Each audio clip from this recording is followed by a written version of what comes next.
아브람과 롯에게는 가축이 아주 많았기 때문에 두 사람이 함께 살기에는 그 땅이 너무 좁았습니다. 아브람의 목자들과 롯의 목자들 사이에 다툼이 일어나기 시작했습니다.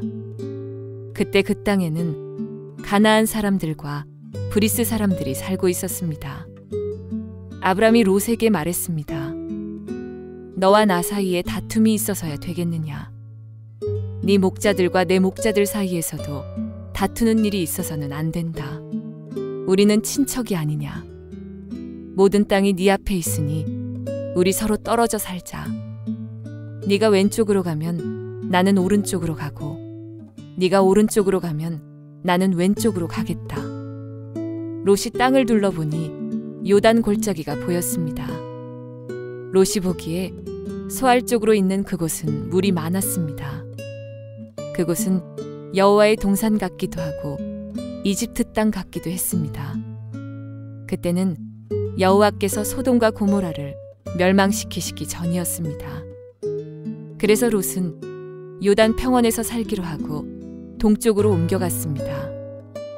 이렇게 해서 아브람과 롯은 서로 떨어져서 살게 되었습니다. 아브람은 가나안 땅에서 살았습니다. 그러나 롯은 요단 평원의 성들 가운데 살다가 소돔에서 가까운 곳으로 옮겨갔습니다. 그때의 소돔 사람들은 매우 악했습니다. 그들은 항상 여호와께 죄를 짓고 살았습니다. 롯이 아브람을 떠난 뒤에 여호와께서 아브람에게 말씀하셨습니다. 네 주변을 둘러보아라.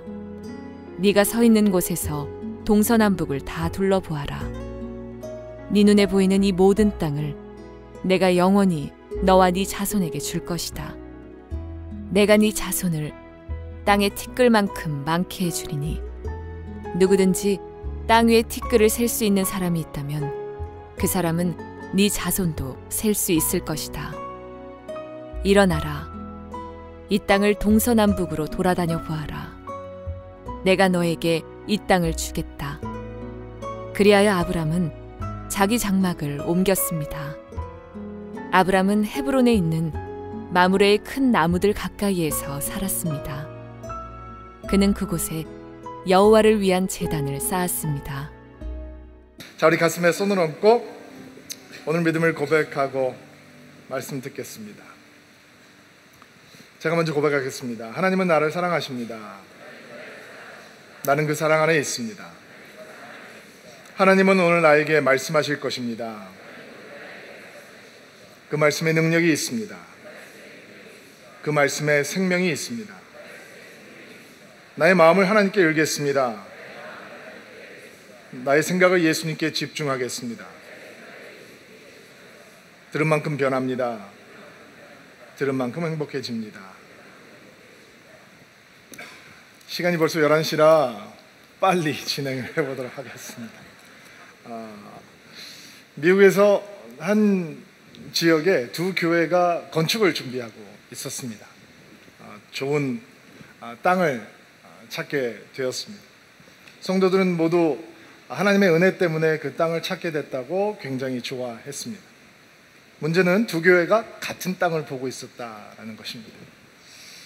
한 교회에서는 그 땅을 약속의 땅이라고 부르면서 열심히 기도했고, 한 교회에서는 그곳을 비전, 꿈이 있는 땅이라고 얘기하면서 하나님의 선물이라고 기뻐했습니다. 아주 흥미로운 사실은 양쪽 교회에서 그 땅 주인에게 오퍼를 내자 아주 독실한 크리스찬이었던 땅 주인이 양쪽 교회 목사님과 리더십들을 불러놓고 나는 돈을 많이 주는 쪽에 이 땅을 팔지 않겠습니다. 둘 다 교회이니 두 교회가 만나서 어느 교회가 이 땅을 살 건지 결정을 하면 내가 시세보다 더 싼 가격에 이 땅을 당신들에게 팔겠습니다 라고 얘기를 해 주었습니다. 그래서 양쪽 교회 목사님과 지도자들이 모여서 이제 논의를 시작을 합니다.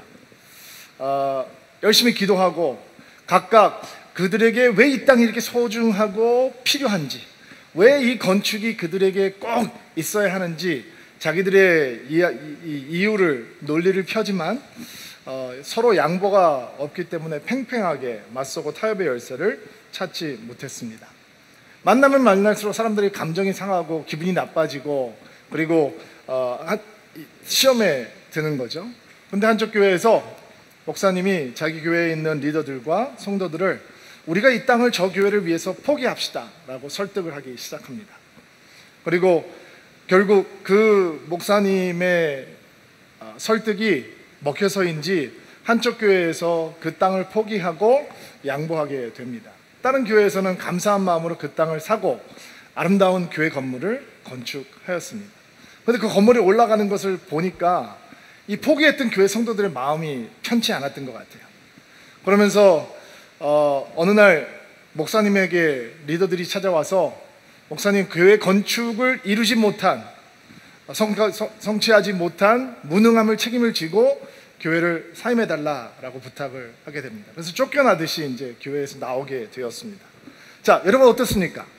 만약에 신목사와 제가 우리 서울드림교회가 그런 동일한 상황 속에 있다면, 그리고 우리가 그 땅을 찾을 수 있는데 만약에 포기해야 된다고 저희가 여러분들을 설득한다면, 저희 교회 장로님들을 그렇게 설득한다면 여러분은 저희들을 위해서 박수 쳐주실 수 있겠습니까? 교회 안 짓고 아니까 아멘 하시는 거예요. 아니면 여러분도 우리 목사님들 참 무능하네, 능력이 없네, 리더십이 없네 라고 생각을 하시겠습니까? 여러분, 이 목사님이 잘못하신 것입니까? 만약에 그가 잘못한 것이 없다면 쫓겨나듯이 그 교회를 사임하면서 떠나갈 때 그에게 하나님의 어떤 은혜가 있는 것인가 어떻게 설명을 할 수 있겠습니까?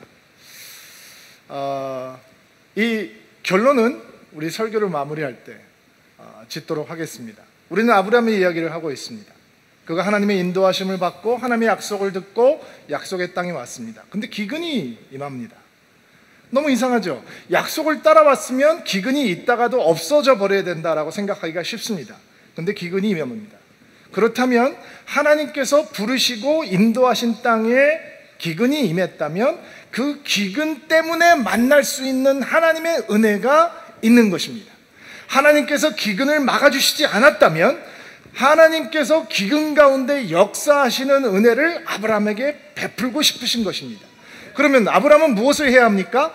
기근 가운데 고통스럽지만 하나님을 바라보고 기도하고 제단 앞에서 하나님의 이름을 부르며 예배해야 되고, 하늘의 이 땅의 양식이 끊어질 때 임하는 하늘의 양식, 땅의 공급이 끊어질 때 이어지는 하나님의 신실하신 공급을 체험해야 하는 것입니다. 그래야 믿음이 커갈 수 있는 것이니까. 그런데 아브라함이 믿음을 따라 선택하지 못하고 인간의 지혜를 따라 선택하고 물이 풍요로운 기근이 임하지 않은 이집트 땅을 선택해서 가죠. 그리고 가서 엄청나게 고생을 합니다. 아내도 빼앗기고 수치를 당하고 부끄러움을 당하고 쫓겨나듯이 이집트 땅을 떠나와서 약속의 땅으로 돌아왔습니다. 그리고 그가 어디 섭니까? 그가 쌓아놓았던 제단 앞에 섭니다. 그리고 다시 여호와의 이름을 부르며 기도하며 예배하기 시작합니다. 그렇게 믿음이 회복이 되는 거죠. 그런데 약속의 땅에 돌아와서 제단 앞에 서자 또 다른 문제가 그를 기다리고 있었습니다. 이번에는 조카 롯과의 갈등이었습니다.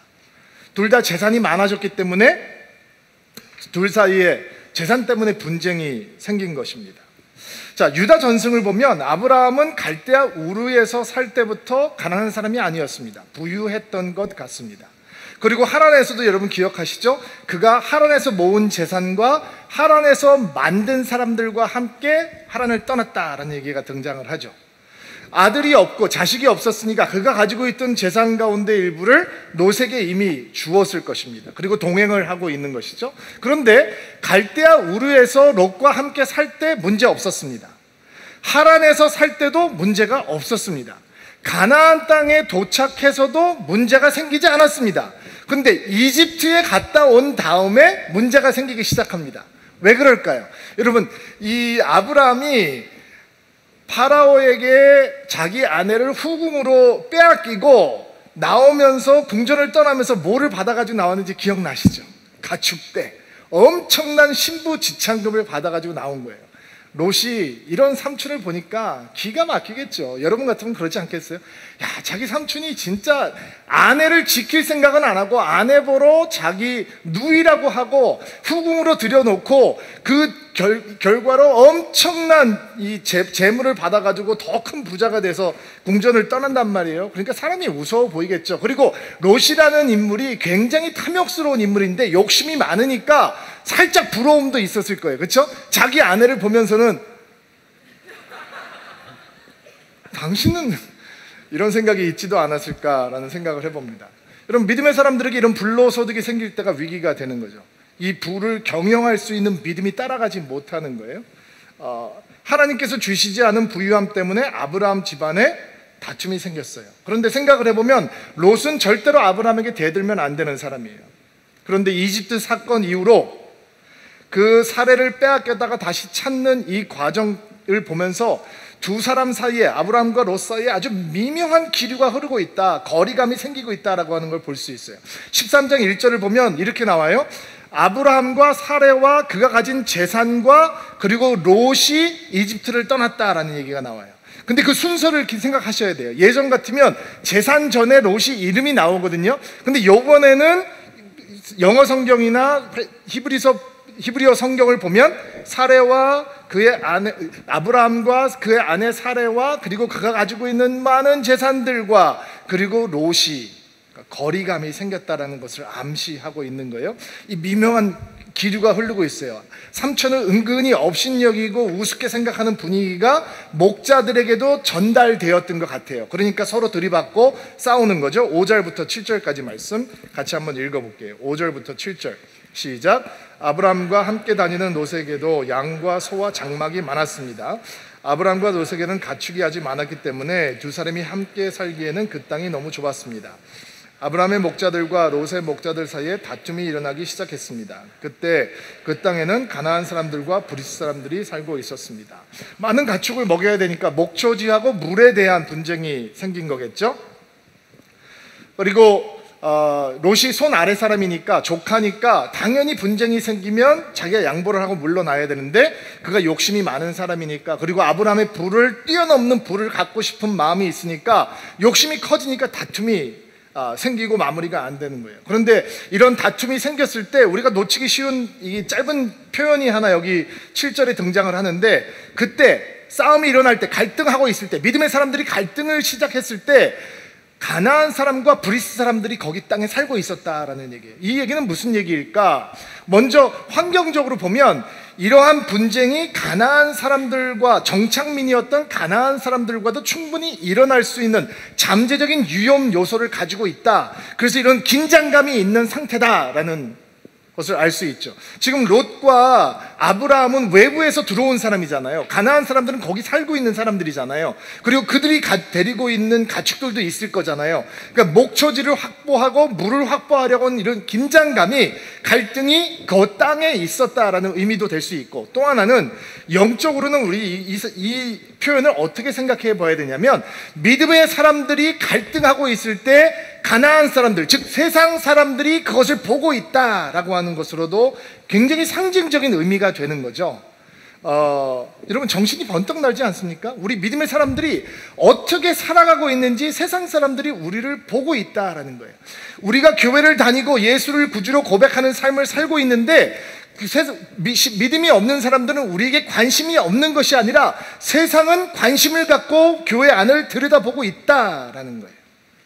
믿음의 사람들이 세상 사람들에게 무관심의 대상이 아니라 오히려 반대로 믿음의 사람들을 세상 사람들은 관심을 갖고 쳐다보고 있다라는 거예요. 그러니까 우리가 잘 살면 하나님께 영광이 되지만 우리가 잘 살지 못하면 하나님의 영광을 가리고 하나님의 영광이 땅에 추락하게 되는 통로가 되는 게 믿음의 사람들이 될 수 있다는 거예요. 여러분 보고 있어요. 우리 잘 살아야 되는 거예요. 여러분 주변에서, 여러분 직장에서, 여러분 이웃들이 보고 있다라는 거예요. 우리가 아파트 앞에다가 교패 딱 갖다 붙여놓잖아요. 왔다 갔다 하면서 보고 있는 거죠. 우리가 어떤 사람인지 세상 사람들은 보고 있다라는 거예요. 정말 정신 차려야 되는 말씀이죠.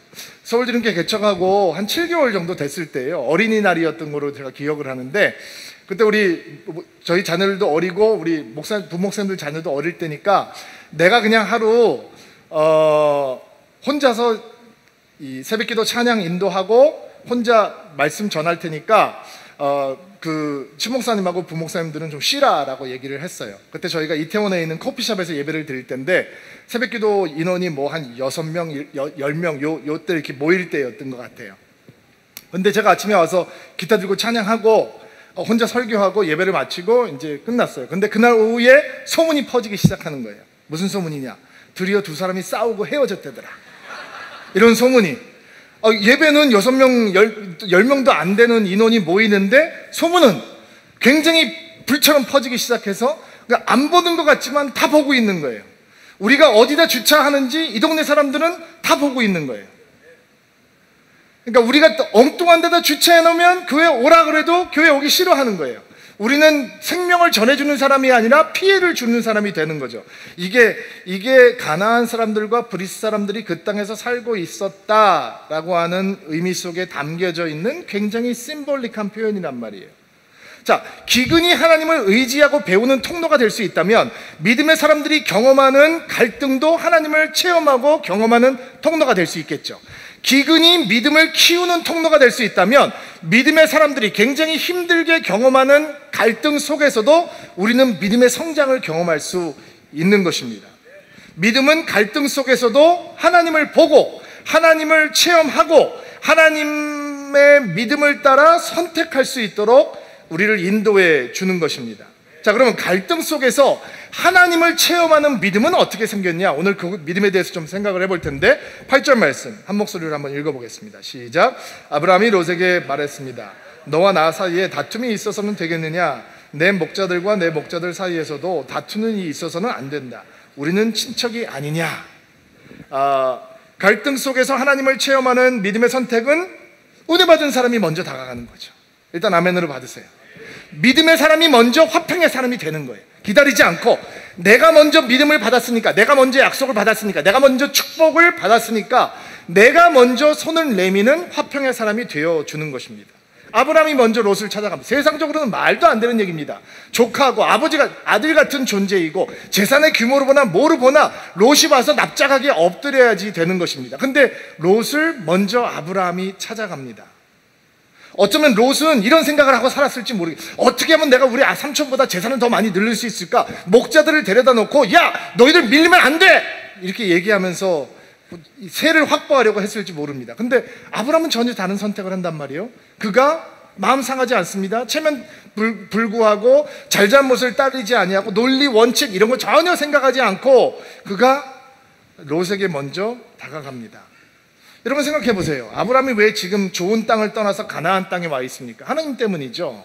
그러면 롯은 그것을 알고 있을까요? 롯은 아브라함의 하나님에 대해서 들어보았을까요? 삼촌 어디 갑니까? 왜 가는 겁니까? 분명히 그 하나님에 대해서 들었을 거예요. 하나님의 약속에 대해서도 들었을 것이고 하나님이 어떤 분이신지도 들었을 것이고 제단을 쌓고 아브라함이 하나님의 이름을 부르고 기도하고 예배할 때 그도 옆에 있었을 수도 있죠. 그가 가나안 땅에 살면서 늘 삼촌이 하나님의 얘기하는 것을 분명히 접했을 것입니다. 그러나 믿음을 배울 수 있는 가장 가까운 곳에 있었지만 믿음으로부터 가장 멀리 있던 사람이 바로 롯이었습니다. 가론 유다 같은 인생이죠. 예수님 주변에 있었지만 예수님을 향한 믿음과 사랑은 배우지 못했던, 그러나 아브라함은 믿음의 사람입니다. 약속을 받은 사람입니다. 그러니까 먼저 다가가는 것입니다. 여러분 하나님과 가까운 사람이 먼저 화평의 사람이 되는 것입니다. 이게 갈등 속에서 믿음을 선택하는 하나님의 은혜입니다. 부부간에 문제가 생깁니다.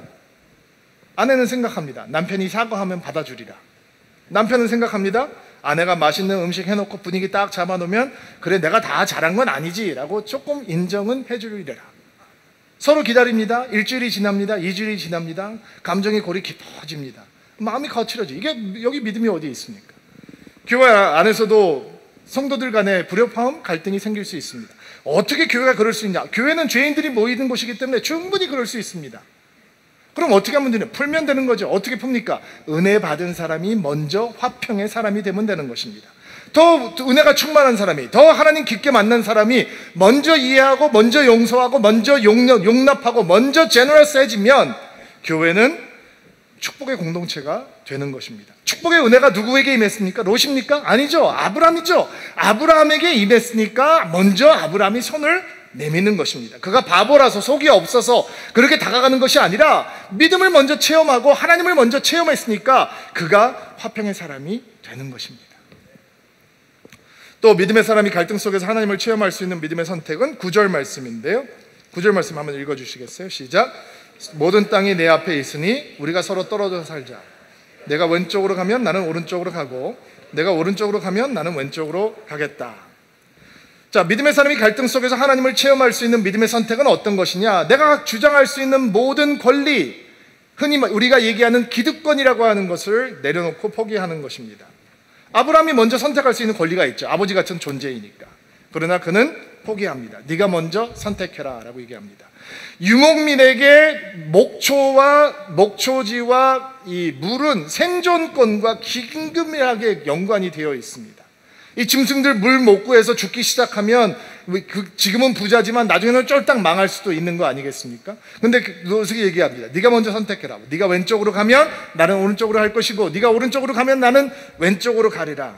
우리는 이렇게 생각할 수도 있죠. 지금 재산 분쟁이 일어났으니까 롯이 아브라함이 롯에게 너 갈대아 우르르 가, 하란으로 가, 이렇게 얘기할 수도 있을 거 아니에요. 네가 절로 가, 짚어주고 쫓아내버릴 수도 있는 거잖아요. 근데 먼저 선택하라고 얘기합니다. 이게 어려운 거죠. 어떻게 이게 가능할까? 믿음 때문이죠. 어떤 믿음일까요?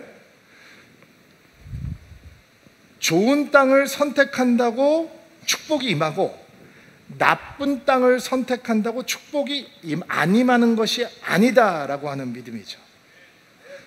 물 좋은 땅으로 가야 하나님이 나를 축복하고 그것이야말로 참된 축복이다가 아니고, 왜? 물 좋은 땅 가봤잖아요. 이집트 가봤단 말이에요.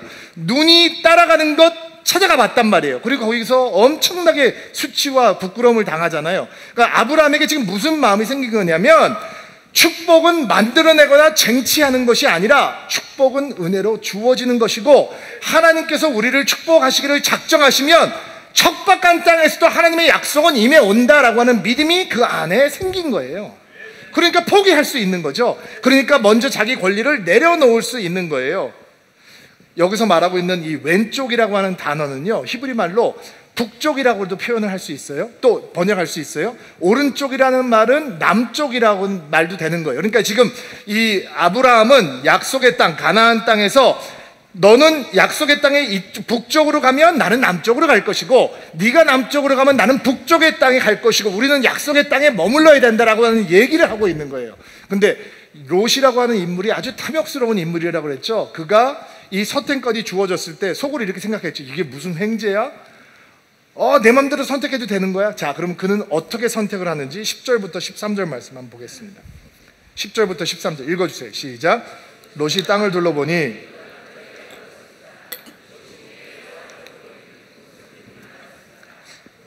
여호와의 동산 같기도 하고 이집트 땅 같기도 했습니다.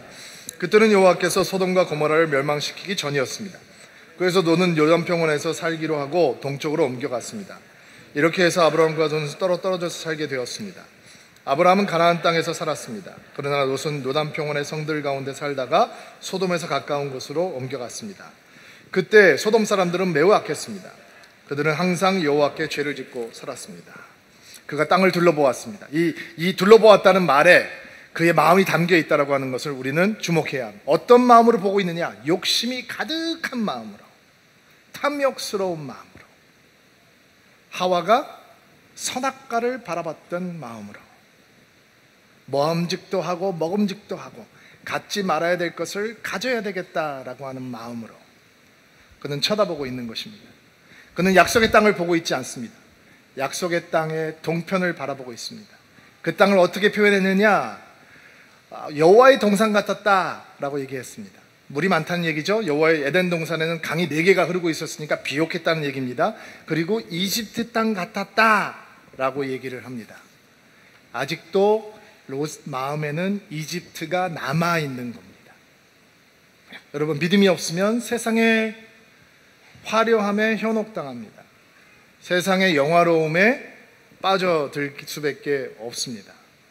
갈대아, 우루, 하란 이런 곳에 살다가 가나안에 왔으니 얼마나 기가 막힐까요? 근데 이집트에 내려가 보니까 옛날에 있던 거 다 있는 거예요. 그 문명을 누리면서 내가 어떻게 하면 저거 그리웠는데, 아브라함에게는 이집트 땅이 수치의 땅이요, 부끄러움의 땅이요, 빨리 벗어나야 되는 땅이지만, 롯에게는 이집트 땅이 머물고 싶은 곳, 그리운 곳, 내가 좋아하는 것 다 가지고 있는 곳, 이런 곳이란 말이에요.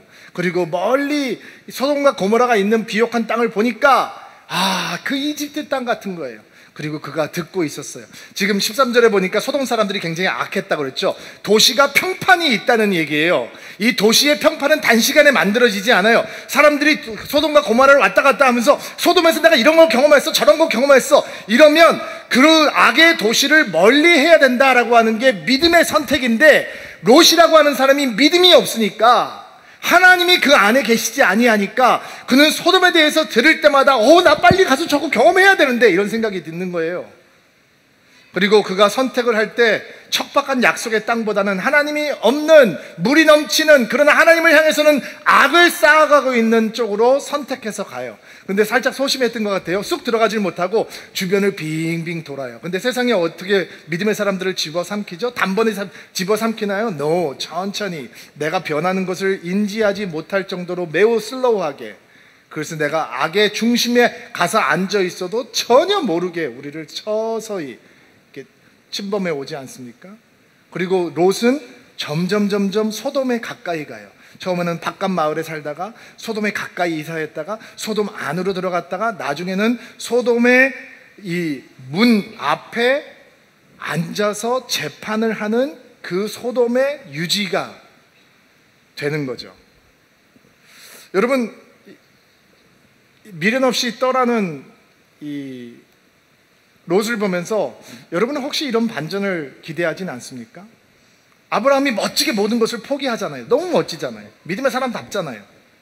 축복을 믿고 있으니까 포기할 수 있는 거잖아요. 약속이 보이니까 미련이 없는 거잖아요. 그러면 하나님께서 강하게 역사하셔서 롯이 팍 엎드러져 가지고, 아저씨 제가 잘못했습니다. 제가 제 사람들을 잘못 관리했습니다. 정말 제 불찰입니다. 저를 한 번만 용서해 주십시오. 이렇게 한다든지, 아니면 내가 삼촌을 떠나지 않겠습니다. 이렇게 얘기를 한다든지, 이런 반전이 있어야 된다라고 혹시 생각하지 않습니까? 그래야 믿음으로 이렇게 포기를 하면 팍팍 기운이 나잖아요. 그런데 네 마음대로 먼저 선택해. 그러니까 롯이 Thank you 그러면서 간단 말이에요. 이럴 때 사람이라면 당연히 허탈한 마음, 허무한 마음이 들겠죠. 어떻게 보면 조카한테 배신당했다라는 마음도 들지 않겠습니까? 여러분, 이 4000년 전에 자기 고향을 떠나서 생면부지한 곳에 와서 호롤단신 살아간다는 것은 정말로 위험한 일입니다. 근데 지금 아브라함이 그것을 하고 있거든요. 자식이 없어요. 롯을 아들처럼 키웠어요. 그가 탐욕스럽지만 그 내리사랑이 있는 거잖아요. 근데 그거 찢어져야 돼요. 헤어져야 되는 거예요. 그러면 그의 마음도 허탈하고 허무하죠. 떠나가면서 전혀 갈등이 없어요. 그리워하지 않는 모습이 보이는 거예요. 이런 상황을 기쁘게 받아들일 수 있는 사람이 누가 있겠어요? 그때 하나님께서 아브라함을 찾아오십니다. 14절 말씀 볼게요. 읽어주세요. 시작. 롯이 아브라함을 떠난 뒤에 여호와께서 아브라함에게, 자, 거기까지. 롯이 아브라함을 떠난 뒤에 하나님이 아브라함을 다시 찾아오셨어요. 자, 여러분 기억하세요. 사람이 떠나가면 그 빈자리를 하나님이 채우십니다. 사람이 떠나가면 하나님께서 그 자리에 오십니다. 사람이 떠나가면 그 빈자리를 봐야 되는 것이 아니라 그 빈자리를 채우실 하나님을 기대하고 소망해야 하는 것입니다. 자, 계속해서 읽어볼게요. 내 주변을 둘러보아라. 내가 서 있는 곳에서 동서남북을 다 둘러보아라. 이 기가 막힌 말씀이 하나 있는데, 내가 있는 곳에서, 내가 서 있는 곳에서부터, 이런 뜻이에요. 거기서부터 동서남북을 둘러보라는 거예요. 그러면 그가 어디 서 있느냐? 척박한 땅이죠. 사랑하는 조카와 헤어졌던 땅이에요. 목초지 찾으려고, 물 찾으려고 이 사람 눈치 보고 저 사람 눈치 보고 이리 치고 저리 치고 지겨운 땅이에요. 땅 한 테평이나 없는데 정말로 그 땅을 바라보면 한숨이 저절로 나오게 하는 땅이에요. 그의 체면도 구기고 마음도 상해버린 그런 땅이에요. 아마 빨리 이 땅 벗어나고 싶다라는 생각을 갖게 하는 그런 자리였을 거예요. 그런데 하나님께서 뭐라고 말씀하시죠? 바로 내가 있는 그 자리로부터 그 자리가 하나님의 약속이 임하는 자리인 거예요. 아멘으로 봐주세요. 여러분, 성도들의 삶을 들여다봅니다. 성도님들을 만나서 대화를 하고 함께 기도하다 보면 참 어떤 분들은 삶의 자리가, 삶의 오늘이라고 하는 현장이 정말 하나님의 축복과는 거리가 멀다라고 느끼는 분들이 많이 있습니다. 풀려도 너무 안 풀리고, 고통스러워도 너무 많이 고통스럽고, 제가 기도를 좀 더 열심히 하면 저분들이 좀 풀릴까? 라는 생각을 갖고 정말 안타까운 마음을 갖게 하는 삶의 현장들이 있습니다. 여러분도 혹시 그런 생각 해보신 적 없습니까? 왜 나만 힘든 걸까? 이 믿음을 갖고 있는데 왜 나만 이렇게 안 풀리는 걸까? 다른 사람은 믿으면 잘 된다는데 나는 왜 이렇게 점점 안 좋아지는 걸까? 근데 바로 그 자리가, 그 힘든 자리가 하나님의 약속이 임하는 자리가 된다는 것입니다. 이게 내가 있는 곳으로부터 보라라는 뜻입니다. 여러분, 믿음은 그 척박한 자리로부터 우리 안에 들어오기 시작하는 것입니다. 여러분, 믿음은 약속을 받는 거죠. 약속은 아직 이루어진 게 아닙니다. 그래서 약속은 하나님의 신실하심을 포함하고 있는 것입니다. 하나님이 보이면 약속이 멀리 있지 않고 가까이 있다는 것을 알게 됩니다. 약속이 가까이 있다는 것을 알면 환경 때문에 우리의 마음이 뜨거워지는 것이 아니라 바로 하나님 그분 때문에 우리의 마음이 뜨거워지기 시작하는 것입니다. 너 서 있는 곳으로부터 동서남북을 눈을 들어 보라 라고 하나님께서 말씀하셨습니다. 롯은 어떻게 봅니까? 욕심을 통해서 보았습니다. 지금 아브라함은 뭐를 통해서 봅니까? 믿음을 통해서 봅니다. 그는 땅을 쳐다보고 있습니다. 아브라함은 하나님의 언약을 쳐다보고 있는 것입니다. 롯은 바라보면 바라볼수록 하나님과 멀어집니다. 근데 아브라함은 바라보면 바라볼수록 하나님과 가까워집니다. 롯은 세상의 영화를 봅니다. 소돔의 영화를 보는 것이죠. 그러나 아브라함은 눈을 들어 하나님의 약속의 풍요로움을 보는 것입니다. 그 약속의 풍요로움은 어떤 것입니까? 15절, 16절 읽어볼게요. 시작. 내 눈에 보이는 이 모든 땅을 내가 영원히 네 자손에게 줄 것이다. 누구든지 땅 위에 이틀을 셀 수 있는 사람이 있다면 그 사람은 내 자손도 셀 수 있을 것이다. 17절. 일어나라, 이 땅을 동서남북으로 돌아다녀 보아라. 내가 너에게 이 땅을 주겠다. 하나님께서 믿음의 눈으로 동서남북을 보라고 그러세요. 그리고 동서남북을 일어나서 다녀보라고. 이게 기가 막힌 게, 이게 무슨 뜻일까? 그러니까 믿음으로 그 땅을 받는 훈련을 해주시는 거죠. 여러분, 이스라엘 백성들에게 하나님께서 어떤 약속을 주셔? 네가 네 발바닥이 닿는 곳을 다 너에게 주겠다라는 말씀하셨잖아요. 그럼 이스라엘 백성들은 어떻게 해야 되는 거예요? 부지런히 다녀야 되는 거죠. 더 많이 밟고 다녀야 되는 거예요. 지금 아브라함에게 하나님께서 그 믿음을 훈련하고 계시는 거예요. 저는 혼자 말씀을 묵상하다가 이런 생각이 들었어요. 혼자서 이제 거룩한 상상을 해보는 거예요. 저는 아브라함 막 숨차도록 돌아다니면서 하나님, 여기도요?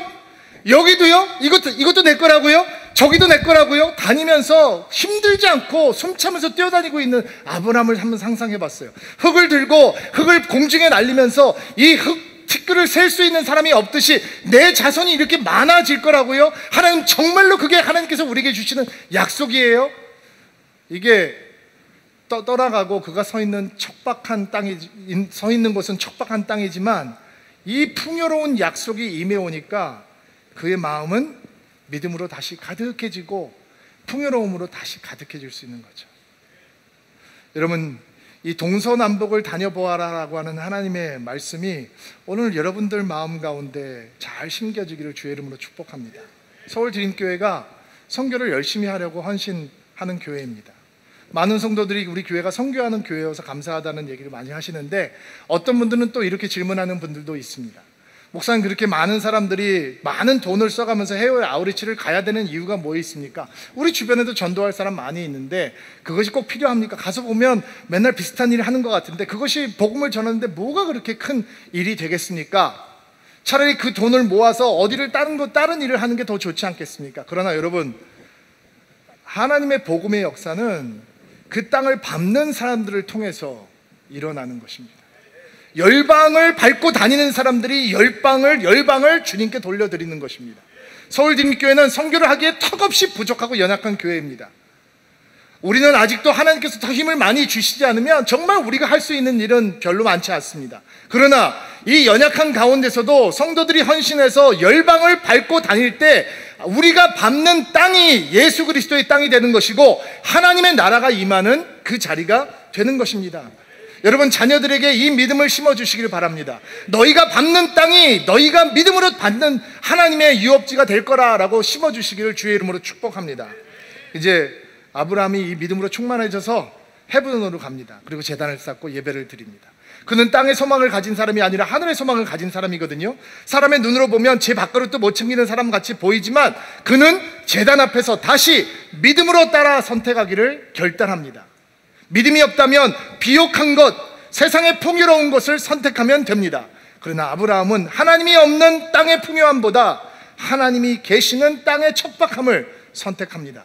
그리고 그는 그에게 임해오는 축복을 믿어 의심치 않습니다.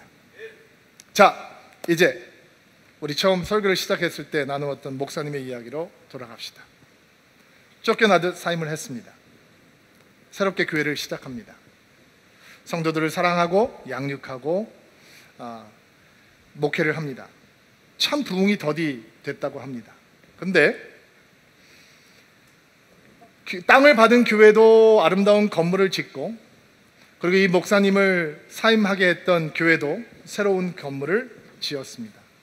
그런데 사람들은 이 교회에게 별로 관심이 없었습니다. 그들의 영향력은 없었습니다. 근데 쫓겨나다시피 해서 새로운 교회를 시작했던 교회가 너무 은혜스럽다라고 하는 소문이 퍼지고 미국 전역에서 이 목사님에게 목회를 배우기 위해서 사람들이 몰려오기 시작합니다. 저도 젊었을 때 그 목사님의 교회를 방문해 보았습니다. 겸손히 과거를 간증하시면서 목사님이 이렇게 말씀을 하시더라고요. 그 결정 때문에 경험한 고통은 참 견디기 힘들었습니다. 부흥이 더디 올 때 내가 혹시 잘못 선택을 한 것은 아닐까라는 생각도 스치고 지나갔습니다. 그러나 그 땅을 포기하자라고 했던 것은 내가 했던 결정 가운데 가장 옳은 결정이었습니다. 나는 후회하지 않습니다.